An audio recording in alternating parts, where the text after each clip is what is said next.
ವೇದ ಪಂಡಿತರು ಇತ್ತೀಚೆಗೆ ಶಿವ ಮಹಾಪುರಾಣ ಕಥೆಯಲ್ಲಿ ಮಹಾಶಿವರಾತ್ರಿ ಉಪವಾಸದ ದಿನದಂದು ಸ್ತ್ರೀಯರು ಮತ್ತು ಪುರುಷರು ತಪ್ಪಿಯೂ ಈ 5 ಕೆಲಸಗಳನ್ನು ಮಾಡಬಾರದು ಎಂದು ಹೇಳಿದ್ದಾರೆ.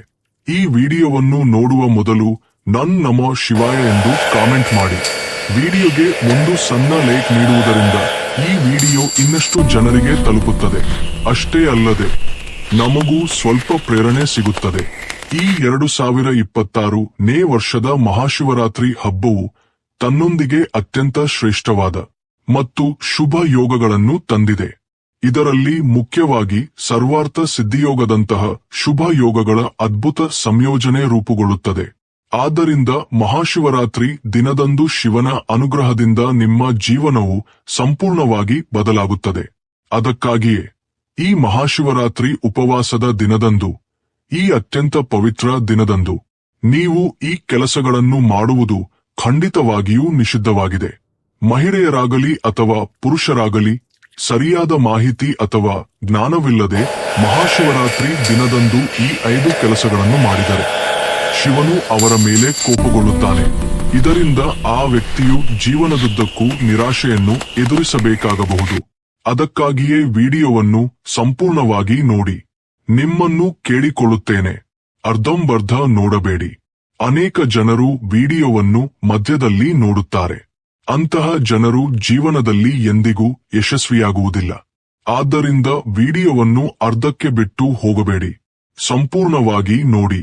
ನಮ್ಮ ಹಿಂದೂ ಧರ್ಮದಲ್ಲಿ ವರ್ಷದಲ್ಲಿ ಬರುವ ಮಹಾಶಿವರಾತ್ರಿಯನ್ನು ಅತ್ಯಂತ ಶ್ರೇಷ್ಠವೆಂದು ಪರಿಗಣಿಸಲಾಗುತ್ತದೆ ಎಂದು ಪಂಡಿತರು ಹೇಳುತ್ತಾರೆ.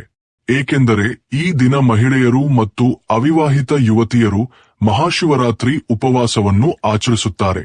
ಸ್ಕಂದ ಪುರಾಣದ ಪ್ರಕಾರ ಈ ದಿನವನ್ನು ಸ್ವತಃ ಭೋಲೆನಾಥ್ಗೆ ಸಮರ್ಪಿಸಲಾಗಿದೆ ಎಂದು ಹೇಳಲಾಗುತ್ತದೆ. ಯಾರಾದರೂ ಮಹಾಶಿವರಾತ್ರಿಯ ದಿನದಂದು ಇಂತಹ ಕೆಲಸ ಮಾಡಿದರೆ ಶಿವನು ಅವರ ಮನೆಯ ಹೊಸ್ತಿಲಿನಿಂದಲೇ ಹಿಂದಿರುಗುತ್ತಾನೆ. ಮುಖ್ಯವಾಗಿ ಸುಮಾಂಗಲಿ ಸ್ತ್ರೀಯರು ಈ ವಿಷಯವನ್ನು ವಿಶೇಷವಾಗಿ ಗಮನಿಸಬೇಕು. ಇಲ್ಲದಿದ್ದರೆ ಮನೆಯಲ್ಲಿ ಭೀಕರ ದಾರಿದ್ರ್ಯ ಉಂಟಾಗುತ್ತದೆ. ನೋಡಿ, ಇಲ್ಲಿ ನಾವು ನಿಮಗೆ ಸಲಹೆ ಮಾತ್ರ ನೀಡಬಹುದು. ಈಗ ನೀವು ಇದನ್ನು ನಂಬುತ್ತೀರೋ ಇಲ್ಲವೋ ಎಂಬುದು ನಿಮ್ಮ ಇಷ್ಟ. ಆದರೆ ಒಂದು ಮಾತು ಮಾತ್ರ ನಿಮಗೆ ಖಂಡಿತವಾಗಿ ಹೇಳುತ್ತೇನೆ. ಒಂದು ವೇಳೆ ನೀವು ಇದನ್ನು ಪಾಲಿಸಿದರೆ ನಿಮ್ಮ ಕಷ್ಟಗಳು ದೂರವಾಗುತ್ತವೆ. ಸುಮಂಗಲಿ ಸ್ತ್ರೀಯರು ಮಹಾಶಿವರಾತ್ರಿ ಉಪವಾಸವಿದ್ದು ಪ್ರತಿದಿನ ಭೋಲೆನಾಥನನ್ನು ಪೂಜಿಸುತ್ತಾ ಶಿವಲಿಂಗಕ್ಕೆ ನೀರು ಅರ್ಪಿಸುತ್ತಿದ್ದರೆ ನೀವು ಈ ವಿಡಿಯೋವನ್ನು ಲಘುವಾಗಿ ತೆಗೆದುಕೊಳ್ಳುವ ತಪ್ಪು ಮಾಡಬೇಡಿ. ಈ ಬಾರಿ ಹಲವು ವರ್ಷಗಳ ನಂತರ ಇಂತಹ ಅಪರೂಪದ ಕಾಕತಾಳೀಯ ಸಂಭವಿಸಿದೆ. ಮಹಾಶಿವರಾತ್ರಿ ಹಬ್ಬದಂದು ಒಟ್ಟು 21 ರೀತಿಯ ಶುಭಮಂಗಳ ಯೋಗಗಳು ರೂಪುಗೊಳ್ಳುತ್ತಿವೆ. ಇದರಲ್ಲಿ ಧನಪ್ರಾಪ್ತಿ ಯೋಗವೂ ಇದೆ. ಅಲ್ಲದೆ ಈ ದಿನ ನೀವು ಯಾವ ರಾಮಬಾಣದಂತಹ ಪರಿಹಾರಗಳನ್ನು ಮಾಡಿದರೆ ನಿಮ್ಮ ಜೀವನದಲ್ಲಿ 100ಕ್ಕೆ 100 ಧನಲಾಭ ಉಂಟಾಗುತ್ತದೆ ಎಂಬುದನ್ನು ತಿಳಿದುಕೊಳ್ಳೋಣ. ಅಲ್ಲದೆ ಯಾವ 5 ತಪ್ಪುಗಳಿಂದ ನೀವು 7 ಜನ್ಮಗಳವರೆಗೆ ಬಡತನದಲ್ಲಿ ಇರಬಾರದು, ಅದರ ಬಗ್ಗೆಯೂ ನಾವು ನಿಮಗೆ ಹೇಳುತ್ತೇವೆ. ಅಷ್ಟೇ ಅಲ್ಲದೆ ಭಕ್ತರೇ, ಮಹಾಶಿವರಾತ್ರಿ ಉಪವಾಸದ ದಿನದಂದು ಯಾರು ಈ ಒಂದು ವಸ್ತುವನ್ನು ತಿನ್ನುತ್ತಾರೋ ಅವರ ಮನೆಗೆ ವಿಪರೀತವಾಗಿ ಹಣ ಬರುತ್ತದೆ ಎಂದು ಕೂಡ ನಾನು ನಿಮಗೆ ಈ ವಿಡಿಯೋದಲ್ಲಿ ಹೇಳುತ್ತೇನೆ. ಆದ್ದರಿಂದ ಭಕ್ತರೇ, ಇಂದಿನ ಈ ವಿಡಿಯೋ ಬಹಳ ಜ್ಞಾನೋದಯವಾದ ವಿಡಿಯೋ ಎಂದು ಸಾಬೀತಾಗಲಿದೆ. ಆದ್ದರಿಂದ ನಿಮ್ಮ ಪ್ರಯೋಜನಕ್ಕಾಗಿ ಈ ವಿಡಿಯೋವನ್ನು ಕೊನೆಯವರೆಗೂ ತಪ್ಪದೆ ಗಮನವಿಟ್ಟು ನೋಡಿ. ಇಂದು ಈ ವಿಡಿಯೋದಲ್ಲಿ ಶಿವರಾತ್ರಿಯ ದಿನದಂದು ನೀವು ತಪ್ಪು ಮಾಡಿದರೂ ಮಾಡಬಾರದ 5 ತಪ್ಪುಗಳು ಯಾವುವು ಮತ್ತು ಕುಟುಂಬದಲ್ಲಿ ದೋಷ ಉಂಟಾಗದಂತೆ ಇರಲು ಮಹಾಶಿವರಾತ್ರಿ ಉಪವಾಸದ ದಿನದಂದು ನೀವು ಏನು ತಿನ್ನಬೇಕು, ಏನು ತಿನ್ನಬಾರದು ಎಂಬ ವಿಷಯಗಳನ್ನು ತಿಳಿಸುತ್ತೇನೆ. ಅಲ್ಲದೆ ಈ ಮಹಾಶಿವರಾತ್ರಿ ದಿನದಂದು ಮಾಡಬೇಕಾದ 4 ರಿಂದ 5 ವಿಶೇಷ ಪರಿಹಾರಗಳನ್ನು ಸಹ ಹೇಳುತ್ತೇನೆ. ಮಹಾಶಿವರಾತ್ರಿಯ ಈ ವಿಡಿಯೋಗಳಲ್ಲಿ ನೀವು ಇಂದು ಯಾವ ವಿಷಯಗಳನ್ನು ನೆನಪಿನಲ್ಲಿಟ್ಟುಕೊಳ್ಳಬೇಕು ಮತ್ತು ನೀವು 5 ಕೆಲಸಗಳಿಂದ ದೂರವಿರಬೇಕು ಎಂಬ ಸಂಪೂರ್ಣ ಮಾಹಿತಿಯನ್ನು ನಾವು ನಿಮಗೆ ನೀಡುತ್ತೇವೆ. ಈ ವಿಡಿಯೋವನ್ನು ನೋಡಿದ ನಂತರ ನೀವು ಬೇರೆ ಯಾವುದೇ ವಿಡಿಯೋವನ್ನು ನೋಡುವ ಅಗತ್ಯವಿಲ್ಲ. ನಿಮ್ಮ ಒಳಿತಿಗಾಗಿ ಮತ್ತು ನಿಮ್ಮ ಬಡತನವನ್ನು ದೂರ ಮಾಡಲು ಈ ವಿಡಿಯೋವನ್ನು ಸಂಪೂರ್ಣವಾಗಿ ನೋಡಿ. ಆಗ ಮಾತ್ರ ನಿಮಗೆ ಸಂಪೂರ್ಣ ಪ್ರಯೋಜನ ಸಿಗುತ್ತದೆ. ಈಗ ಮಹಾಶಿವರಾತ್ರಿಯ ಸರಿಯಾದ ದಿನಾಂಕ, ಸಮಯ ಮತ್ತು ಶುಭ ಮುಹೂರ್ತದ ಬಗ್ಗೆ ತಿಳಿದುಕೊಳ್ಳೋಣ.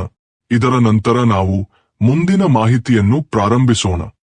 ಅದೇ ರೀತಿ ನಾವು ಉಪವಾಸವನ್ನು ಹೇಗೆ ಮಾಡಬೇಕು ಮತ್ತು ಪೂಜೆಯನ್ನು ಹೇಗೆ ಮಾಡಬೇಕು ಎಂಬ ವಿಷಯಗಳ ಬಗ್ಗೆಯೂ ತಿಳಿದುಕೊಳ್ಳೋಣ. ಈ ವಿಡಿಯೋ ಮೂಲಕ ನಾವು ಸಂಪೂರ್ಣ ಮಾಹಿತಿಯನ್ನು ತಿಳಿದುಕೊಳ್ಳಲಿದ್ದೇವೆ.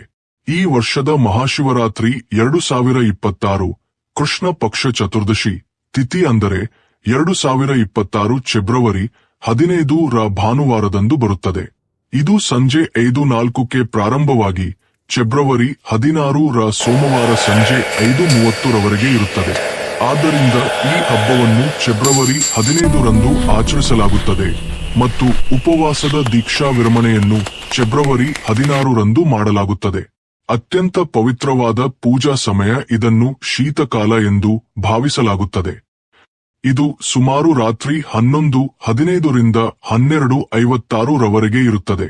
ಈ ಸಮಯದಲ್ಲಿ ಭಗವಾನ್ ಶಿವನ ಪೂಜೆ, ರುದ್ರಾಭಿಷೇಕ, ಮಂತ್ರ ಜಪ ಮತ್ತು ಜಾಗರಣೆ ಮಾಡುವುದರಿಂದ ವಿಶೇಷ ಫಲಿತಾಂಶಗಳು ಸಿಗುತ್ತವೆ ಎಂದು ನಂಬಲಾಗಿದೆ. ಅಷ್ಟೇ ಅಲ್ಲದೆ ರಾತ್ರಿ 4 ಜಾಮಗಳಲ್ಲಿ ಪ್ರಹರಿ ಪೂಜೆ ಮಾಡುವುದು ಎಂದರೆ ಮೊದಲ ಜಾಮ ಸಂಜೆಯಿಂದ 2ನೇ ಜಾಮ ರಾತ್ರಿ, 3ನೇ ಜಾಮ ಮಧ್ಯರಾತ್ರಿ ಮತ್ತು 4ನೇ ಜಾಮ ಮುಂಜಾನೆಯವರೆಗೆ ಶಿವಭಕ್ತಿಗೆ ಬಹಳ ಶುಭಪ್ರದವಾದ ಸಮಯ. ಮಹಾಶಿವರಾತ್ರಿ ಉಪವಾಸ ಹೇಗೆ ಇರಬೇಕು? ವ್ರತ ವಿಧಾನ: ಸೋಮವಾರದಂದು ಬೆಳಿಗ್ಗೆ ಬ್ರಹ್ಮ ಮುಹೂರ್ತದಲ್ಲಿ ಎದ್ದು ಸ್ನಾನ ಮಾಡಿ ಉಪವಾಸ ದೀಕ್ಷಾ ಸಂಕಲ್ಪ ತೆಗೆದುಕೊಳ್ಳಬೇಕು. ಭಕ್ತರು ತಮ್ಮ ಶಕ್ತಿಗನುಗುಣವಾಗಿ ದಿನವಿಡೀ ನೀರು ಸಹ ಕುಡಿಯದೆ ನಿರ್ಜಲ ಉಪವಾಸ ಅಥವಾ ಹಣ್ಣುಗಳನ್ನು ಮಾತ್ರ ತಿಂದು ಕಲಾಹಾರ ಭಕ್ತಿ ಶ್ರದ್ಧೆಗಳಿಂದ ಉಪವಾಸ ಮಾಡುತ್ತಾರೆ. ಪೂಜಾ ಸಾಮಗ್ರಿಗಳಾಗಿ ಬಿಲ್ವಪತ್ರೆಗಳು, ಗಂಗಾಜಲ, ಹಸಿ ಹಾಲು, ಮೊಸರು, ತುಪ್ಪ, ಗಂಧ, ಭಸ್ಮ, ಉಮ್ಮತ್ತಿ, ದತ್ತೂರ, ಎಕ್ಕದ ಹೂವುಗಳು, ಬಿಳಿ ವಸ್ತ್ರ, ಅಕ್ಷತೆ, ದೀಪ, ಧೂಪ, ನೈವೇದ್ಯ ಇತ್ಯಾದಿಗಳನ್ನು ಸಿದ್ಧಪಡಿಸಿಕೊಳ್ಳಬೇಕು. ಶಿವನ ಪೂಜಾ ವಿಧಾನ: ಸೋಮವಾರದಂದು ಶಿವಲಿಂಗಕ್ಕೆ ವಿಶೇಷ ಅಭಿಷೇಕ ಮಾಡಬೇಕು. ಮೊದಲಿಗೆ ಗಂಗಾಜಲದಿಂದ ಸ್ನಾನ ಮಾಡಿಸಬೇಕು. ನಂತರ ಹಸಿ ಹಾಲು, ಮೊಸರು, ತುಪ್ಪ, ಜೇನುತುಪ್ಪ ಮತ್ತು ಸಕ್ಕರೆಯಿಂದ ಕೂಡಿದ ಪಂಚಾಮೃತದಿಂದ ಅಭಿಷೇಕ ಮಾಡಬೇಕು. ನಂತರ ಶುದ್ಧ ನೀರಿನಿಂದ ಸ್ನಾನ ಮಾಡಿಸಬೇಕು. 3 ಎಲೆಗಳ ಬಿಲ್ವಪತ್ರೆಯನ್ನು ಅರ್ಪಿಸಬೇಕು. ರನ್ ನಮ ಶಿವಾಯ ಎಂಬ ಮಂತ್ರವನ್ನು ಜಪಿಸುತ್ತಾ ದತ್ತೂರ, ಭಾಂಗ್ ಮತ್ತು ಎಕ್ಕದ ಹೂವುಗಳನ್ನು ಅರ್ಪಿಸಬೇಕು. ಗಂಧ ಮತ್ತು ಕುಂಕುಮವನ್ನು ಹಚ್ಚಬೇಕು. ನಂತರ ದೀಪ ಮತ್ತು ಧೂಪವನ್ನು ಬೆಳಗಿಸಿ ಬಿಳಿ ಹೂವುಗಳನ್ನು ಅರ್ಪಿಸಬೇಕು. ರಂ ನಮ ಶಿವಾಯ ಎಂಬ ಶಿವ ಪಂಚಾಕ್ಷರಿ ಮಂತ್ರವನ್ನು ಕನಿಷ್ಠ 108 ಬಾರಿ ಜಪಿಸಬೇಕು. ಶಿವ ಚಾಲೀಸ ಅಥವಾ ಮಹಾಮೃತ್ಯುಂಜಯ ಮಂತ್ರವನ್ನು ಪಠಿಸಬೇಕು. ರಂಗ್ ಜೈ ಶಿವ್ ನಂಕಾರದಂತಹ ಶಿವ ಆರತಿಯನ್ನು ಹಾಡಬೇಕು. ಶ್ರಾವಣ ಸೋಮವಾರ ವ್ರತ ಕಥೆಯನ್ನು ತಪ್ಪದೇ ಕೇಳಬೇಕು. ದೇವರ ನೈವೇದ್ಯವನ್ನು ಕುಟುಂಬ ಸದಸ್ಯರೊಂದಿಗೆ ಹಂಚಿಕೊಳ್ಳಬೇಕು. ಸಂಜೆ ಮತ್ತೆ ದೀಪ ಹಚ್ಚಿ ಆರತಿ ಮಾಡಬೇಕು. ಈ ವ್ರತದ ವಿಶೇಷತೆ ಏನೆಂದರೆ ಅವಿವಾಹಿತ ಯುವತಿಯರು ಉತ್ತಮ ವರನನ್ನು ಪಡೆಯಲು ಮತ್ತು ವಿವಾಹಿತ ಮಹಿಳೆಯರು ಸೌಭಾಗ್ಯ ಹಾಗೂ ಪತಿಯ ದೀರ್ಘಾಯುಷ್ಯಕ್ಕಾಗಿ ಈ ವ್ರತವನ್ನು ಮಾಡುತ್ತಾರೆ. ಪುರುಷರು ಕೂಡ ಆರೋಗ್ಯ, ಸಂಪತ್ತು, ಸಂತಾನ, ಸುಖ ಮತ್ತು ಆಸೆಗಳು ಈಡೇರಲು ಉಪವಾಸ ಮಾಡುತ್ತಾರೆ. ಶಿವರಾತ್ರಿಯಂದು ಏನು ಮಾಡಬಾರದು? ಶಿವಲಿಂಗಕ್ಕೆ ಕುಂಕುಮ, ಕೆಂಪು ಹೂವುಗಳು, ಅರಿಶಿನ, ತೆಂಗಿನ ನೀರು, ತುಳಸಿ ಎಲೆಗಳನ್ನು ಅರ್ಪಿಸಬಾರದು. ಮಾಂಸ, ಮದ್ಯ, ಬೆಳ್ಳುಳ್ಳಿ, ಈರುಳ್ಳಿ ಸೇವನೆ ನಿಷಿದ್ಧ. ಸುಳ್ಳು, ಕೋಪ, ದ್ವೇಷದಿಂದ ದೂರವಿರಬೇಕು. ಶಾಸ್ತ್ರಗಳ ಪ್ರಕಾರ ಮಹಾಶಿವರಾತ್ರಿ ವ್ರತವನ್ನು ಎಲ್ಲಾ ಧರ್ಮಗಳಲ್ಲಿ ಅತ್ಯುತ್ತಮ ಧರ್ಮವೆಂದು ಪರಿಗಣಿಸಲಾಗುತ್ತದೆ. ಏಕೆಂದರೆ ಈ ದಿನ ಬೋಲಾಶಂಕರ ಮತ್ತು ಪಾರ್ವತಿ ದೇವಿಯನ್ನು ಪೂಜಿಸುವುದರಿಂದ ವ್ಯಕ್ತಿಗೆ ಎಲ್ಲಾ ಭೌತಿಕ ಸುಖಗಳು, ಸೌಕರ್ಯಗಳು ಲಭಿಸುತ್ತವೆ ಮತ್ತು ಎಲ್ಲಾ ರೀತಿಯ ರೋಗಗಳು, ಕಷ್ಟಗಳು, ದುಃಖಗಳು ಮತ್ತು ದಾರಿದ್ರ್ಯದಿಂದ ಶಾಶ್ವತವಾಗಿ ಮುಕ್ತಿ ಸಿಗುತ್ತದೆ. ಅಷ್ಟೇ ಅಲ್ಲದೆ ಮಹಾಶಿವರಾತ್ರಿ ಎಂಬ ಈ ಅತ್ಯಂತ ಪವಿತ್ರ ದಿನದಂದು ಕೆಲವು ವಿಶೇಷ ಪರಿಹಾರಗಳನ್ನು ಮಾಡುವುದರಿಂದ ವ್ಯಕ್ತಿಯು ತನ್ನ ಜನ್ಮಾಂತರಗಳಲ್ಲಿ ಮಾಡಿದ ಎಲ್ಲಾ ಪಾಪಕರ್ಮಗಳಿಂದಲೂ ಮುಕ್ತಿ ಪಡೆಯಬಹುದು. ಒಂದು ವೇಳೆ ಇಂದು ನೀವು ಭಗವಾನ್ ಶಿವನನ್ನು ಶುದ್ಧ ಮನಸ್ಸಿನಿಂದ ಪೂಜಿಸಿದರೆ ನಿಮ್ಮ ಹಣೆಬರಹ ರಾತ್ರೋರಾತ್ರಿ ಬದಲಾಗುತ್ತದೆ. ಅದೇ ರೀತಿ ಈ ಮಾಸದಲ್ಲಿ ಬೋಡಾಶಂಕರನು ಎಷ್ಟು ಸಂತೋಷಪಡುತ್ತಾನೋ ಈ 5 ಕೆಲಸಗಳನ್ನು ಮಾಡುವುದರಿಂದ ಅಷ್ಟೇ ಕೋಪಗೊಳ್ಳುತ್ತಾನೆ. ಧರ್ಮಶಾಸ್ತ್ರಗಳಲ್ಲಿ ಕೆಲವು ಕೆಲಸಗಳು: ಮಾಡುವುದು ನಿಷಿದ್ಧ ಎಂದು ಹೇಳಲಾಗಿದೆ. ಇದರ ಬಗ್ಗೆ ಬಹುಶಃ ಬಹಳ ಕಡಿಮೆ ಜನರಿಗೆ ಮಾತ್ರ ಈ ವಿಷಯ ತಿಳಿದಿರಬಹುದು. ನಮ್ಮ ಜೀವನದಲ್ಲಿ ಬರುವ ಕಷ್ಟಗಳು, ನಮಗೆ ಎದುರಾಗುವ ತೊಂದರೆಗಳು ನಾವೇ ಹಿಂದಿನ ಜನ್ಮದಲ್ಲಿ ಅಥವಾ ಈ ಜನ್ಮದಲ್ಲಿ ತಿಳಿದೋ ತಿಳಿಯದೆಯೋ ಮಾಡಿದ ಪಾಪಕರ್ಮಗಳ ಕಲವೇ ಎಂದು. ಅದಕ್ಕಾಗಿಯೇ ಭಗವಂತನು ನಮ್ಮ ಮನುಷ್ಯರಿಗಾಗಿ ಎಲ್ಲಾ ಪಾಪಕರ್ಮಗಳಿಂದ ವಿಮುಕ್ತಿ ಪಡೆಯಲು ಮಹಾಶಿವರಾತ್ರಿ ದಿನವನ್ನು ಸೃಷ್ಟಿಸಿದ್ದಾರೆ. ಅದಕ್ಕಾಗಿಯೇ ತಮ್ಮ ಕುಟುಂಬ ಮತ್ತು ಮಕ್ಕಳ ಅಭಿವೃದ್ಧಿಗಾಗಿ ಎಲ್ಲರೂ ಬೋಳಾಶಂಕರನನ್ನು ಪೂರ್ಣ ಮನಸ್ಸಿನಿಂದ ಪೂಜಿಸಬೇಕು. ಆದರೆ ಶಾಸ್ತ್ರಗಳಲ್ಲಿ ಇದನ್ನೂ ಹೇಳಲಾಗಿದೆ. ಒಂದು ವೇಳೆ ಯಾವುದೇ ಮನುಷ್ಯನು ಮಹಾಶಿವರಾತ್ರಿ ದಿನದಂದು ಈ 5 ಕೆಲಸಗಳಲ್ಲಿ ಯಾವುದಾದರೂ ಒಂದನ್ನು ತಪ್ಪಾಗಿ ಮಾಡಿದರೆ ಅವರ ಜೀವನದುದ್ದಕ್ಕೂ ಮಾಡಿದ ಪುಣ್ಯವು ನಾಶವಾಗುತ್ತದೆ. ಇದರಿಂದ ಜೀವನದಲ್ಲಿ ಹಣದ ನಷ್ಟವಾಗುವ ಸಾಧ್ಯತೆ ಯಾವಾಗಲೂ ಇರುತ್ತದೆ. ಏಕೆಂದರೆ ಇಂದು ಬೋಳಾಶಂಕರ ಮತ್ತು ಪ್ರತಿಯೊಬ್ಬರ ಮನೆಯಲ್ಲಿ ಲಕ್ಷ್ಮೀದೇವಿ ಇರುವುದು ಬಹಳ ಮುಖ್ಯ. ಏಕೆಂದರೆ ಈ ದಿನಗಳಲ್ಲಿ ಲಕ್ಷ್ಮೀ ಮಾತೆಯ ಅನುಗ್ರಹವಿಲ್ಲದೆ ಜೀವನವು ಅತ್ಯಂತ ಕಷ್ಟಗಳಿಂದ ತುಂಬಿರುತ್ತದೆ. ಇದರೊಂದಿಗೆ ಇಂದು ನೀವು ಏನು ಮಾಡಬೇಕು ಮತ್ತು ಏನು ಮಾಡಬಾರದು ಎಂಬುದನ್ನು ತಿಳಿದುಕೊಳ್ಳೋಣ. ಮೊದಲ ವಿಷಯವೇನೆಂದರೆ, ಮಹಾಶಿವರಾತ್ರಿಯ ದಿನದಂದು ಭಗವಂತ ಭೋಲಾನಾಥ್ ನಿಮ್ಮ ಮೇಲೆ ಪ್ರಸನ್ನರಾದರೆ ನಿಮ್ಮ ಜೀವನ ಸಂಪೂರ್ಣವಾಗಿ ಬದಲಾಗುವುದನ್ನು ಯಾರೂ ತಡೆಯಲು ಸಾಧ್ಯವಿಲ್ಲ ಎಂದು ನೀವು ನಂಬಬಹುದು ಮತ್ತು ಅಂತಹ ವ್ಯಕ್ತಿಗಳು ಮರಣಾನಂತರ ವೈಕುಂಠ ಧಾಮವನ್ನು ಪಡೆಯುತ್ತಾರೆ. ಶಾಸ್ತ್ರಗಳ ಪ್ರಕಾರ ಈ ಅತ್ಯಂತ ಪುಣ್ಯ ಮತ್ತು ಮಂಗಳಕರ ದಿನದಂದು ಕೆಲವು ಕೆಲಸಗಳನ್ನು ಮಾಡುವುದು ನಿಷಿದ್ಧ ಎಂದು ಹೇಳಲಾಗಿದೆ. ಅದನ್ನು ಮಾಡುವುದರಿಂದ ವ್ಯಕ್ತಿಯು ತನ್ನ ಜೀವನದಲ್ಲಿ ಅನೇಕ ರೀತಿಯ ಸಮಸ್ಯೆಗಳನ್ನು ಎದುರಿಸಬೇಕಾಗುತ್ತದೆ ಮತ್ತು ಶಿವನ ಕೋಪ, ಲಕ್ಷ್ಮೀದೇವಿಯ ಕೋಪವನ್ನು ಎದುರಿಸಬೇಕಾಗುತ್ತದೆ. ಮಹಾಶಿವರಾತ್ರಿ ಎಂಬ ಪವಿತ್ರ ದಿನದಂದು ತಪ್ಪು ಮಾಡಿದರೂ ಮಾಡಬಾರದ ಕೆಲಸಗಳು ಯಾವುವು ಎಂದು ಈಗ ನಾವು ತಿಳಿದುಕೊಳ್ಳೋಣ. ಮೊದಲ ಕೆಲಸವೇನೆಂದರೆ ತುಳಸಿ ಮಾತೆಗೆ ಸಂಬಂಧಿಸಿದ್ದು. ಮಹಾಶಿವರಾತ್ರಿ ದಿನದಂದು ಮಹಿಳೆಯರು ತಪ್ಪು ಮಾಡಿದರೂ ಕೂದಲು ಬಿಟ್ಟುಕೊಂಡು ತುಳಸಿ ಮಾತೆಯನ್ನು ಪೂಜಿಸಬಾರದು. ಏಕೆಂದರೆ ಕೂದಲು ಬಿಟ್ಟುಕೊಂಡು ದೇವರನ್ನು ಪೂಜಿಸುವ ಮಹಿಳೆಗೆ ಯಾವುದೇ ಪುಣ್ಯ ಲಭಿಸುವುದಿಲ್ಲ. ಇದಕ್ಕೆ ವಿರುದ್ಧವಾಗಿ ನಿಮ್ಗೆ ದೋಷ ತಗಲಬಹುದು. ಏಕೆಂದರೆ ತುಳಸಿ ಮಾತೆ ವಿಷ್ಣುವಿಗೆ ಅತ್ಯಂತ ಪ್ರಿಯಳು. ಭಗವಾನ್ ವಿಷ್ಣುವಿನ ಪೂಜೆಯಲ್ಲಿ ತುಳಸಿ ದಳವಿಲ್ಲದ ನೈವೇದ್ಯವನ್ನು ಅವರು ಸ್ವೀಕರಿಸುವುದಿಲ್ಲ. ಇದಲ್ಲದೆ ನೀವು ತುಳಸಿ ಮಾತೆಗೆ ನೀರನ್ನು ಅರ್ಪಿಸುತ್ತಿದ್ದರೆ ಸೂರ್ಯೋದಯಕ್ಕೆ ಮೊದಲು ಮತ್ತು ಸೂರ್ಯಾಸ್ತದ ನಂತರ ನೀರು ಹಾಕಬಾರದು ಎಂಬುದನ್ನು ನೆನಪಿನಲ್ಲಿಡಿ. ಅಲ್ಲದೆ ಪ್ರತಿದಿನ ಸಂಜೆ ತುಳಸಿ ಮಾತೆಯ ಮುಂದೆ ದೀಪವನ್ನು ಹಚ್ಚಿ. ಈಗ ಮಹಾಶಿವರಾತ್ರಿಯ ದಿನದಂದು ನಾವು ಮಾಡಬಾರದ ಎರಡನೇ ತಪ್ಪಿನ ಬಗ್ಗೆ ತಿಳಿಯೋಣ. ನಮ್ಮ ಧರ್ಮಶಾಸ್ತ್ರಗಳಲ್ಲಿ ಮಹಾಶಿವರಾತ್ರಿಯ ದಿನ ಸಾಕ್ಷಾತ್ ಭಗವಂತನು ಬೋಡನಾಟನಿಗೆ ಸೇರಿದವನು ಎಂದು ಸ್ಪಷ್ಟವಾಗಿ ಬರೆಯಲಾಗಿದೆ. ಅಂತಹ ಪರಿಸ್ಥಿತಿಯಲ್ಲಿ ಯಾರಾದರೂ ತಪ್ಪಾಗಿ ಮಹಾಶಿವರಾತ್ರಿ ದಿನದಂದು ಮಾಂಸ ಮತ್ತು ಮದ್ಯವನ್ನು ಸೇವಿಸಿದರೆ ಆ ವ್ಯಕ್ತಿಯು 7 ಜನ್ಮಗಳವರೆಗೆ ವಂಶವನ್ನು ನಡೆಸುತ್ತಾನೆ ಮತ್ತು ಅಂತಹ ವ್ಯಕ್ತಿಗಳು ಆಕಸ್ಮಿಕ ಅಪಘಾತಗಳಿಗೆ ಸಹ ಒಳಗಾಗುವ ಸಾಧ್ಯತೆಯಿದೆ. ಆದ್ದರಿಂದ ಮಹಾಶಿವರಾತ್ರಿ ದಿನದಂದು ಸ್ತ್ರೀಯರು ಮತ್ತು ಪುರುಷರು ಮನೆಯಲ್ಲಿ ತಾಮಸಿಕ ಪದಾರ್ಥಗಳನ್ನು ಬಳಸಬಾರದು ಮತ್ತು ತಮ್ಮ ಮನೆಯ ಸದಸ್ಯರಿಗೂ ಬಳಸಲು ಬಿಡಬಾರದು. ಈ ಬಾರಿ ಮಹಾಶಿವರಾತ್ರಿ ರೋಹಿಣಿ ನಕ್ಷತ್ರದಲ್ಲಿ ಬರುತ್ತಿದೆ. ಇದರಿಂದಾಗಿ ನೀವು ಈ ದಿನ ಯಾರಿಗಾದರೂ ಹಾಲು ಅಥವಾ ಹಾಲಿನಿಂದ ಮಾಡಿದ ಪದಾರ್ಥಗಳನ್ನು ದಾನ ಮಾಡಿದರೆ ಆ ಪರಮಶಿವನು ನಿಮ್ಮ ಮೇಲೆ ಕೋಪಗೊಳ್ಳಬಹುದು. ಅಲ್ಲದೆ ಇಂದು ಕಬ್ಬಿನ ಅಥವಾ ಕಬ್ಬಿಣದಿಂದ ಮಾಡಿದ ವಸ್ತುಗಳನ್ನು ಯಾರಿಗೂ ನೀಡಬಾರದು. ಇಂದು ನೀವು ತಾಮಸಿಕ ವಸ್ತುಗಳನ್ನು ದಾನ ಮಾಡಬಾರದು. ಇದರಿಂದ ನಿಮ್ಮ ಜಾತಕದಲ್ಲಿ ಲಕ್ಷ್ಮೀದೇವಿ ಮತ್ತು ಶುಕ್ರ ಗ್ರಹದ ಪ್ರಭಾವ ದುರ್ಬಲಗೊಳ್ಳುತ್ತದೆ. ಮೂರನೇ ತಪ್ಪಿನ ಬಗ್ಗೆ ತಿಳಿದುಕೊಳ್ಳೋಣ. ತಪ್ಪಾಗಿ ಕೂಡ ಒಬ್ಬರೊಂದಿಗೆ ಜಗಳವಾಡಬಾರದು. ಈ ಭಿನ್ನಾಭಿಪ್ರಾಯಗಳಿಂದ ದೊಡ್ಡ ಸಮಸ್ಯೆಗಳು ಉದ್ಭವಿಸುತ್ತವೆ ಎಂದು ಹೇಳಲಾಗುತ್ತದೆ. ಮಹಾಶಿವರಾತ್ರಿ ದಿನದಂದು ದಾಂಪತ್ಯ ಜೀವನದಲ್ಲಿ ಸಮಸ್ಯೆಗಳನ್ನು ತರುವ ಯಾವುದೇ ಕೆಲಸಗಳನ್ನು ಮಾಡಬಾರದು. ಇಂದು ದಂಪತಿಗಳು ಪರಸ್ಪರ ತಿಳುವಳಿಕೆ ಮತ್ತು ಪ್ರೀತಿಯಿಂದ ಇರಬೇಕು. ಆದರೆ ಯಾವುದೇ ಕಾರಣಕ್ಕೂ ಮಹಾಶಿವರಾತ್ರಿಯ ದಿನದಂದು ಗಂಡ ಮತ್ತು ಹೆಂಡತಿ ಒಬ್ಬರಿಗೊಬ್ಬರು ಹತ್ತಿರವಾಗಬಾರದು. ಏಕೆಂದರೆ ಈ ದಿನ ಸೇರುವುದರಿಂದ ಹುಟ್ಟುವ ಸಂತಾನ ಅನಾರೋಗ್ಯದಿಂದ ಹುಟ್ಟಬಹುದು. ಆದ್ದರಿಂದ ಈ ದಿನ ಇಬ್ಬರೂ ಬ್ರಹ್ಮಚರ್ಯವನ್ನು ಪಾಲಿಸಬೇಕು. ಸ್ನೇಹಿತರೆ, ಈ ಮಹಾಶಿವರಾತ್ರಿಯ ದಿನದಂದು ಕಪ್ಪು ಬಣ್ಣದ ವಸ್ತುಗಳನ್ನು ದಾನ ಮಾಡುವುದನ್ನು ತಪ್ಪಿಸಬೇಕು. ಸ್ತ್ರೀಯರು ಅಥವಾ ಪುರುಷರು ಯಾರೇ ಆಗಲಿ ಉಗುರುಗಳು, ಕೂದಲು ಕತ್ತರಿಸುವುದು ಮತ್ತು ತಲೆ ಸ್ನಾನ ಮಾಡುವುದರಿಂದ ದೂರವಿರಬೇಕು. ಈ ದಿನ ತಲೆ ಸ್ನಾನ ಮಾಡುವುದರಿಂದ ಜಾತಕದಲ್ಲಿ ಚಂದ್ರನ ಸ್ಥಾನ ದುರ್ಬಲಗೊಳ್ಳುತ್ತದೆ. ಇದರಿಂದ ಆ ವ್ಯಕ್ತಿಯ ಆರ್ಥಿಕ ಜೀವನದ ಮೇಲೆ ಬಹಳ ಕೆಟ್ಟ ಪರಿಣಾಮ ಬೀರುತ್ತದೆ. ಪ್ರತಿ ಮಹಾಶಿವರಾತ್ರಿಯಂದು ತಲೆ ಸ್ನಾನ ಮಾಡುವುದರಿಂದ ವ್ಯಕ್ತಿಯು ಬಡವನಾಗಬಹುದು. ಈಗ ನಾವು 4ನೇ ತಪ್ಪಿನ ಬಗ್ಗೆ ತಿಳಿದುಕೊಳ್ಳೋಣ. ಇದನ್ನು ನೀವು ಈ ಮಹಾಶಿವರಾತ್ರಿ ಉಪವಾಸದ ದಿನದಂದು ತಪ್ಪು ಮಾಡಿದರೂ ಮಾಡಬಾರದು. ಈ ಮಹಾಶಿವರಾತ್ರಿಯ ದಿನದಂದು ನೀವು ನಿಮ್ಮ ಮನಸ್ಸನ್ನು ಶಾಂತವಾಗಿಟ್ಟುಕೊಳ್ಳಬೇಕು. ಈ ದಿನ ಯಾರೊಂದಿಗೂ ಜಗಳ ಅಥವಾ ಕಲಹಗಳನ್ನು ಮಾಡಿಕೊಳ್ಳಬಾರದು. ಉಪವಾಸದ ಸಮಯದಲ್ಲಿ ಭೋಲೆನಾಥ್ ಅವರ ನನ್ ನಮ ಶಿವಾಯ ಎಂಬ ಮಂತ್ರವನ್ನು ಜಪಿಸಬೇಕು ಮತ್ತು ಕಪ್ಪು ಬಣ್ಣದ ಬಟ್ಟೆಗಳನ್ನು ಬಳಸಬಾರದು.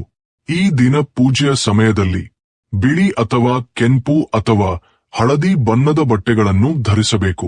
ಅಲ್ಲದೆ ನಿಮ್ಮ ಮನೆಯ ಮುಖ್ಯ ದ್ವಾರದ ಬಳಿ ನೀವು ಎಂದಿಗೂ ಬೂಟುಗಳು ಅಥವಾ ಚಪ್ಪಲಿಗಳನ್ನು ಇಡಬಾರದು.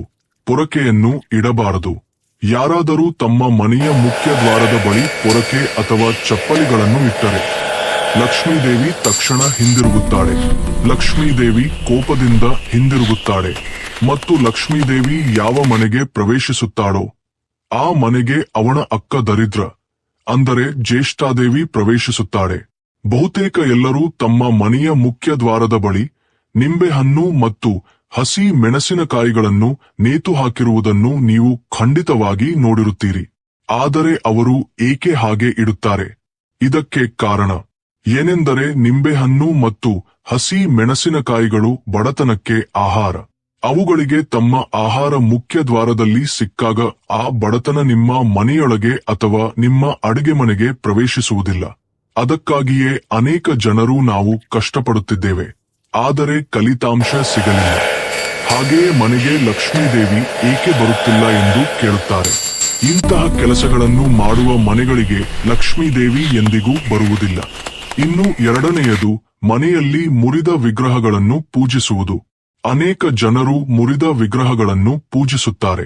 ಆದರೆ ಯಾವ ಮನೆಯಲ್ಲಿ ಮುರಿದ ವಿಗ್ರಹಗಳಿರುತ್ತವೆಯೋ ಅಲ್ಲಿ ದೇವಾನುದೇವತೆಗಳು ವಾಸಿಸುವುದಿಲ್ಲ. ಇದರಿಂದ ನಿಮ್ಮ ಜಾತಕದಲ್ಲಿ ಲಕ್ಷ್ಮೀದೇವಿ ಮತ್ತು ಶುಕ್ರ ಗ್ರಹದ ಸ್ಥಾನ ದುರ್ಬಲಗೊಳ್ಳುತ್ತದೆ. ಅಲ್ಲದೆ ಗಂಡ ಮತ್ತು ಹೆಂಡತಿ ತಪ್ಪು ಮಾಡಿದರೂ ಪರಸ್ಪರ ಜಗಳವಾಡಬಾರದು. ಈ ಭಿನ್ನಾಭಿಪ್ರಾಯಗಳಿಂದ ದೊಡ್ಡ ಸಮಸ್ಯೆಗಳು ಉದ್ಭವಿಸುತ್ತವೆ ಎಂದು ಹೇಳಲಾಗುತ್ತದೆ. ದಾಂಪತ್ಯ ಜೀವನದಲ್ಲಿ ತೊಂದರೆಗಳನ್ನು ಉಂಟು ಮಾಡುವ ಯಾವುದೇ ಕೆಲಸವನ್ನು ಇಂದು ಮಾಡಬೇಡಿ.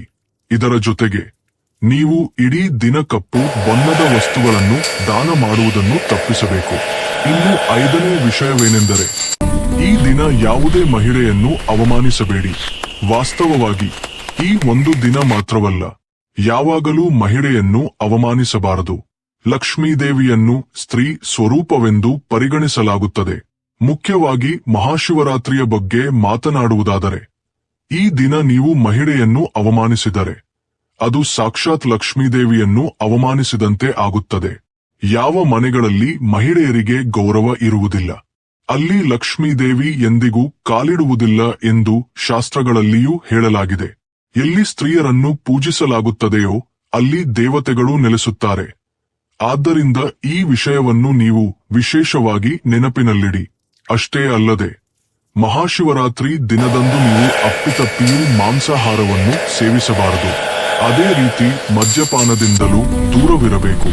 ಸಾಧ್ಯವಾದರೆ ಮಹಾಶಿವರಾತ್ರಿ ದಿನದಂದು ಸಂಪೂರ್ಣ ಸಾತ್ವಿಕ ಆಹಾರವನ್ನು ಸೇವಿಸಿ. ಈ ದಿನ ಮಾಂಸ ಮತ್ತು ಮದ್ಯ ಸೇವಿಸುವುದರಿಂದ ಮನೆಯಲ್ಲಿ ಅಶಾಂತಿ ಉಂಟಾಗುತ್ತದೆ ಮತ್ತು ಲಕ್ಷ್ಮೀ ದೇವಿ ಕೋಪಗೊಳ್ಳುತ್ತಾಳೆ. ಶಾಸ್ತ್ರಗಳಲ್ಲಿ ಮಹಾಶಿವರಾತ್ರಿ ವ್ರತವನ್ನು ಅತ್ಯಂತ ಪವಿತ್ರ ಮತ್ತು ಪುಣ್ಯಪ್ರದ ಎಂದು ಹೇಳಲಾಗಿದೆ. ಈ ದಿನ ಕೇವಲ ತಪಸ್ಸು, ದಾನ, ಜಪ ಮತ್ತು ವ್ರತಗಳ ದಿನ ಮಾತ್ರವಲ್ಲ. ಇದು ಆತ್ಮಶುದ್ಧಿ, ಸಂಯಮ ಮತ್ತು ಸಾಧನೆ ಮಾಡಿಕೊಳ್ಳುವ ಅವಕಾಶವೂ ಹೌದು. ಈ ದಿನದಂದು ಭಕ್ತಿ ಮತ್ತು ಶ್ರದ್ಧೆಯಿಂದ ಶಿವನನ್ನು ಪೂಜಿಸುವವರಿಗೆ ಎಲ್ಲಾ ಲೌಕಿಕ ಸುಖಗಳು ಲಭಿಸುತ್ತವೆ ಮತ್ತು ಕೊನೆಯಲ್ಲಿ ಮೋಕ್ಷದ ಮಾರ್ಗವು ಸುಗಮವಾಗುತ್ತದೆ ಎಂದು ನಂಬಲಾಗಿದೆ. ಮಹಾಶಿವರಾತ್ರಿಯ ದಿನದಂದು ಮನಸ್ಸಿನ ಮಾತು ಮತ್ತು ಕರ್ಮದ ಶುದ್ಧತೆ ಅತ್ಯಂತ ಅವಶ್ಯಕ ಎಂದು ಪರಿಗಣಿಸಲಾಗುತ್ತದೆ. ಈ ದಿನ ಮನಸ್ಸಿನಲ್ಲಿ ಯಾವುದೇ ನಕಾರಾತ್ಮಕ ಆಲೋಚನೆಗಳು ಬರದಂತೆ ನೋಡಿಕೊಳ್ಳಬೇಕು. ವಿಶೇಷವಾಗಿ ಮಕ್ಕಳ ಬಗ್ಗೆ. ಏಕೆಂದರೆ ನಮ್ಮ ಧರ್ಮದಲ್ಲಿ ಮಕ್ಕಳನ್ನು ದೇವರ ಸ್ವರೂಪವೆಂದು ಪರಿಗಣಿಸಲಾಗುತ್ತದೆ. ಆದ್ದರಿಂದ ಮಕ್ಕಳ ಬಗ್ಗೆ ದ್ವೇಷ, ಕೋಪ ಅಥವಾ ಪ್ರತೀಕಾರದ ಭಾವನೆಗಳನ್ನು ಹೊಂದಿರುವುದು ಶುಭಕರವೆಂದು ಪರಿಗಣಿಸಲಾಗುವುದಿಲ್ಲ. ಇದು ನಿಮ್ಮಲ್ಲಿ ಪ್ರೀತಿ, ಕರುಣೆ ಮತ್ತು ಸಹನೆಯನ್ನು ಬೆಳೆಸಿಕೊಳ್ಳಬೇಕಾದ ಸಮಯ. ಇದರಿಂದ ಭೋಲೆನಾಥನ ಕೃಪೆ ಲಭಿಸುತ್ತದೆ. ಈ ದಿನ ಹಿರಿಯರನ್ನು ಗೌರವಿಸುವುದು ಮತ್ತು ಸೇವೆ ಮಾಡುವುದು ಅತ್ಯಂತ ಪುಣ್ಯಕಾರ್ಯವೆಂದು ಪರಿಗಣಿಸಲಾಗಿದೆ. ವಿಶೇಷವಾಗಿ ವೃದ್ಧ ಮಹಿಳೆಯರಿಗೆ ಸೇವೆ ಮಾಡುವುದು ಮತ್ತು ಹಸುಗಳಿಗೆ ನೀರು ಕುಡಿಸುವುದು ಅತ್ಯಂತ ಶುಭ ಫಲಿತಾಂಶಗಳನ್ನು ನೀಡುತ್ತದೆ. ಗೋ ಸೇವೆಯ ಮಹತ್ವ ಎಷ್ಟು ಹೆಚ್ಚೆಂದರೆ, ಈ ಮಾಸದಲ್ಲಿ ಒಮ್ಮೆಯಾದರೂ ಭಕ್ತಿಯಿಂದ ಗೋಮಾತೆಯನ್ನು ಪೂಜಿಸಿದರೆ ಅದು 1000 ಅಶ್ವಮೇಧ ಯಾಗಗಳಿಗೆ ಸಮನಾದ ಫಲಿತಾಂಶವನ್ನು ನೀಡುತ್ತದೆ ಎಂದು ಹೇಳಲಾಗಿದೆ. ಏಕೆಂದರೆ ಹಿಂದೂ ಧರ್ಮದಲ್ಲಿ ಗೋಮಾತೆಗೆ ಬಹಳ ಪೂಜನೀಯ ಸ್ಥಾನವಿದೆ. ಗೋಮಾತೆಯ ದೇಹದ ಮೇಲೆ 33 ಕೋಟಿ ದೇವರುಗಳು ನೆಲೆಸಿದ್ದಾರೆ. ಅಲ್ಲದೆ ಮಹಿಳೆಯರಿಗೆ ನಿಮ್ಮ ಮುಟ್ಟಿನ ಸಮಯದಲ್ಲಿ ಮಹಾಶಿವರಾತ್ರಿ ವ್ರತ ಬಂದರೆ ಆತಂಕ ಪಡುವ ಅಗತ್ಯವಿಲ್ಲ. ನೀವು ಬೇಕಿದ್ದರೆ ಹಣ್ಣುಗಳನ್ನು ಸೇವಿಸಬಹುದು ಅಥವಾ ಉಪವಾಸ ಮಾಡಬಹುದು. ಆದರೆ ಈ ದಿನಗಳಲ್ಲಿ ಮಹಾಶಿವರಾತ್ರಿ ಪೂಜೆ ಮಾಡಬಾರದು ಮತ್ತು ಪೂಜಾ ಸಾಮಗ್ರಿಗಳನ್ನು ಸಹ ಮುಟ್ಟಬಾರದು ಎಂಬುದನ್ನು ನೆನಪಿನಲ್ಲಿಡಿ. ಈಗ ಇನ್ನೊಂದು ಬಹಳ ಮುಖ್ಯವಾದ ವಿಷಯವೇನೆಂದರೆ, ಮಹಾಶಿವರಾತ್ರಿ ವ್ರತದ ದಿನದಂದು ನಿಮ್ಮ ಮನಸ್ಸನ್ನು ಸಂಪೂರ್ಣವಾಗಿ ಶಾಂತವಾಗಿಟ್ಟುಕೊಳ್ಳಬೇಕು. ಆದ್ದರಿಂದ ಈ ಮಹಾಶಿವರಾತ್ರಿ ದಿನದಂದು ನೀವು ಮಾಡಬಾರದ ಇತರ 5 ಕೆಲಸಗಳು ಯಾವುವು ಎಂಬುದನ್ನು ಈಗ ನಾವು ತಿಳಿದುಕೊಳ್ಳೋಣ. ಅದರಲ್ಲಿ ನಂಬರ್ 1 ಏನೆಂದರೆ, ತಪ್ಪಿಯೂ ಇವುಗಳನ್ನು ಮಾಡಬೇಡಿ. ಈ ವಸ್ತುಗಳ ದಾನ ಮಹಾಶಿವರಾತ್ರಿ ದಿನದಂದು ದಾನಧರ್ಮ ಮಾಡುವುದು ಒಳ್ಳೆಯದು ಎಂದು ವೇದ ಪಂಡಿತರು ಹೇಳುತ್ತಾರೆ. ಆದರೆ ಇಂದಿನ ದಿನ ಕೆಲವು ವಸ್ತುಗಳನ್ನು ದಾನ ಮಾಡುವುದು ಶುಭಕರವೆಂದು ಪರಿಗಣಿಸಲಾಗುವುದಿಲ್ಲ. ಮಹಾಶಿವರಾತ್ರಿ ದಿನದಂದು ಯಾರಿಗಾದರೂ ಹಸುವಿನ ತುಪ್ಪವನ್ನು ದಾನ ಮಾಡಿದರೆ ಲಕ್ಷ್ಮೀದೇವಿ ನಿಮ್ಮ ಮೇಲೆ ಕೋಪಗೊಳ್ಳಬಹುದು. ಅದೇ ರೀತಿ ಈ ದಿನ ಹಗಲಿನಲ್ಲಿ ನಿದ್ರಿಸುವುದು ಸಹ ನಿಷಿದ್ಧ. ಅಷ್ಟೇ ಅಲ್ಲದೆ ಕಬ್ಬಿಣ ಅಥವಾ ಕಬ್ಬಿಣದಿಂದ ಮಾಡಿದ ವಸ್ತುಗಳನ್ನು ಸಹ ಶನಿವಾರ ಮತ್ತು ಮಹಾಶಿವರಾತ್ರಿ ದಿನದಂದು ಯಾರಿಗೂ ನೀಡಬಾರದು. ಇನ್ನು ಎರಡನೆಯದಾಗಿ ತಾಮಸಿಕ ವಸ್ತುಗಳಾದ ಮಾಂಸ, ಮಜ್ಜ ಇಂತಹವುಗಳನ್ನು ಈ ದಿನ ತಪ್ಪು ಮಾಡಿದರೂ ದಾನ ಮಾಡಬಾರದು. ಸಾಧ್ಯವಾದಷ್ಟು ನಿಮ್ಮನ್ನು ನೀವು ಸಕಾರಾತ್ಮಕ ಆಲೋಚನೆಗಳೊಂದಿಗೆ ಇಟ್ಟುಕೊಳ್ಳಿ. ಇಂದು ಯಾರೊಂದಿಗೂ ವಾದಗಳು, ಜಗಳಗಳು ಅಥವಾ ಯಾವುದೇ ಕಲಹಗಳನ್ನು ಮಾಡಿಕೊಳ್ಳದೆ ದೂರವಿರಿ. ಏಕೆಂದರೆ ಮಹಾಶಿವರಾತ್ರಿ ದಿನ ಆಧ್ಯಾತ್ಮಿಕವಾಗಿ ಬಹಳ ವಿಶೇಷವಾದದ್ದು ಎಂದು ಶಾಸ್ತ್ರಗಳು ಹೇಳುತ್ತವೆ. ಮತ್ತು ಈ ದಿನ ನಾವು ಶಾಂತವಾಗಿ, ಸಂಯಮದಿಂದ ಮತ್ತು ಉತ್ತಮ ಭಾವನೆಗಳೊಂದಿಗೆ ಇದ್ದರೆ ಅದು ನಮ್ಮ ಜೀವನದ ಮೇಲೆ ಬಹಳ ಉತ್ತಮ ಶುಭ ಫಲಿತಾಂಶಗಳನ್ನು ನೀಡುತ್ತದೆ. ಮಹಾಶಿವರಾತ್ರಿ ವ್ರತದ ಸಮಯದಲ್ಲಿ ಶನಿವಾರ ಮತ್ತು ಶುಕ್ರವಾರದಂತಹ ವಿಶೇಷ ದಿನಗಳಿಗೆ ಧಾರ್ಮಿಕ ದೃಷ್ಟಿಯಿಂದ ವಿಶೇಷ ಪ್ರಾಮುಖ್ಯತೆ ಇದೆ. ಶುಕ್ರವಾರ ಸಾಕ್ಷಾತ್ ಲಕ್ಷ್ಮೀದೇವಿಗೆ ಸಮರ್ಪಿತವಾಗಿದೆ. ಈ ದಿನ ಯಾವುದೇ ಆರ್ಥಿಕ ವ್ಯವಹಾರಗಳನ್ನು ಮಾಡಬಾರದು ಎಂದು ಹೇಳಲಾಗಿದೆ. ಈ ದಿನ ಯಾರಿಗೂ ಸಾಲ ನೀಡಬಾರದು, ಯಾರಿಂದಲೂ ಸಾಲ ತೆಗೆದುಕೊಳ್ಳಬಾರದು. ಹಾಗೆ ಮಾಡುವುದರಿಂದ ಮನೆಯಲ್ಲಿ ಶಾಶ್ವತ ಆರ್ಥಿಕ ತೊಂದರೆಗಳು ಮತ್ತು ಅಶಾಂತಿ ಉಂಟಾಗಬಹುದು.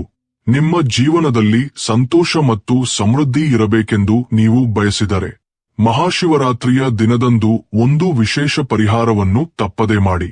ಕಮಲದ ಹೂವಿನ ಮೇಲೆ ಕುಳಿತಿರುವ ಲಕ್ಷ್ಮೀದೇವಿಯ ಸುಂದರ ಚಿತ್ರವನ್ನು ಮಾರುಕಟ್ಟೆಯಿಂದ ತಂದು ನಿಮ್ಮ ಮನೆಯ ದೇವಸ್ಥಾನದಲ್ಲಿ ಪ್ರತಿಷ್ಠಾಪಿಸಿ. ನಂತರ ಸುಗಂಧ ಪುಷ್ಪಗಳು, ಧೂಪ ಮತ್ತು ದೀಪಗಳಿಂದ ಭಕ್ತಿ ಶ್ರದ್ಧೆಯಿಂದ ಪೂಜಿಸಿ. ಇದು ಸಾಮಾನ್ಯ ಕಾರ್ಯವಲ್ಲ, ದೇವತೆಯನ್ನು ನಿಮ್ಮ ಮನೆಗೆ ಆಹ್ವಾನಿಸಿದಂತೆ. ಮತ್ತು ಹೀಗೆ ಮಾಡುವುದರಿಂದ ಜೀವನದಲ್ಲಿ ಶಾಂತಿ ಮತ್ತು ಸಮೃದ್ಧಿ ಶಾಶ್ವತವಾಗಿ ನೆಲೆಸುತ್ತವೆ.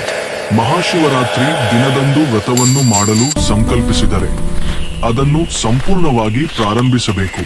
ಇಂದಿನಿಂದಲೇ ಸಾತ್ವಿಕ ಆಹಾರವನ್ನು ಸೇವಿಸಬೇಕು ಮತ್ತು ಮನಸ್ಸನ್ನು ಶಾಂತವಾಗಿ, ಏಕಾಗ್ರತೆಯಿಂದ ಇಟ್ಟುಕೊಳ್ಳಲು ಪ್ರಯತ್ನಿಸಬೇಕು. ಅಲ್ಲದೆ ಮಹಾಶಿವರಾತ್ರಿ ದಿನದಂದು ನೀವು ಯಾವ ಪರಿಹಾರಗಳನ್ನು ಮಾಡಿದರೆ ಧನ ಪ್ರಾಪ್ತಿಯಾಗುತ್ತದೆ. ಈಗ ನಾವು ತಿಳಿದುಕೊಳ್ಳೋಣ. ಈ ಬಾರಿ ಮಹಾಶಿವರಾತ್ರಿ ವ್ರತವು ಒಂದು ವಿಶೇಷ ಯೋಗದೊಂದಿಗೆ ಬರುತ್ತಿದೆ. ಇದರಲ್ಲಿ ಶುಕ್ರ, ಗುರು ಮತ್ತು ಚಂದ್ರನ ದೃಷ್ಟಿ ಇರುತ್ತದೆ. ನಾಳೆ ಅತ್ಯಂತ ಶುಭಪ್ರದವಾದ ದಿನ. ಕಳೆದ 172 ವರ್ಷಗಳಲ್ಲಿ ಮೊದಲ ಬಾರಿಗೆ ಇಂತಹ ಶಕ್ತಿಶಾಲಿ ಸಂಯೋಗವೂ ರೂಪುಗೊಂಡಿದೆ. ಆದರೆ ನಿಜವಾದ ಪ್ರಶ್ನೆ ಏನೆಂದರೆ, ಈ ದಿನ ಏನು ಮಾಡಬೇಕು?